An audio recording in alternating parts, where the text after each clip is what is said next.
24, 48, 72,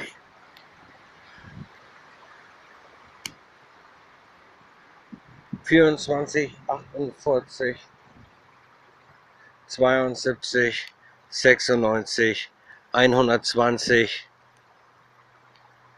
Stunden bin ich gerade unterwegs. Sachen, hier der Bericht, Sachen nach 120 Stunden, Touchdown. Wir haben jetzt hier die Höhe, das ist dieser blaue Himmel. Sachen, das sind 500 Meter. Wir sind sehr nahe der Eiswand. Wir sind Richtung Ausgang. Wir sind in einem, ja, in einer Verdichtung. Das ist dieses blaue. Die sagen dazu, das sei ein Höhlenloch. Nein, das ist eine Verdichtung gegenüber der Galaxie, also gegenüber dem Universum, gegenüber der Eiswand, die hinauf in das Universum geht. Sagen, wir sind Richtung Ausgang, wo das Gas sich verteilt. Wir haben rausbekommen, dass das Wasser nicht Wasser ist, sondern dass das Gas ist.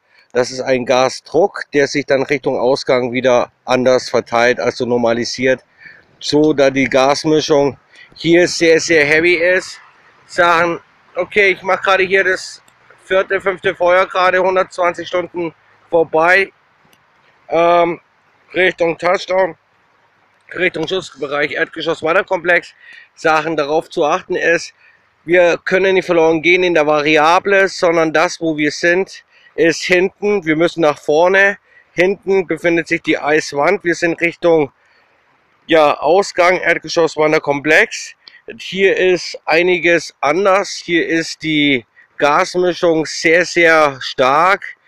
Dieses, wo wir uns befinden, was sie sagen, Troposphäre, ist sehr, sehr niedrig, sehr anders, sehr in dem Gemisch so, dass die Verteilung vom Gas sehr gering ist.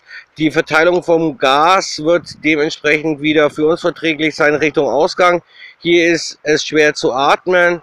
Und wir müssen halt versuchen, halt so irgendwo, so das Charts, Top 20 in YouTube, gar nicht schlecht, ich weiß nicht, wie er heißt, aber weiter so machen, Sachen, ich muss auch weitermachen, und Sachen drauf achten, okay, Mann,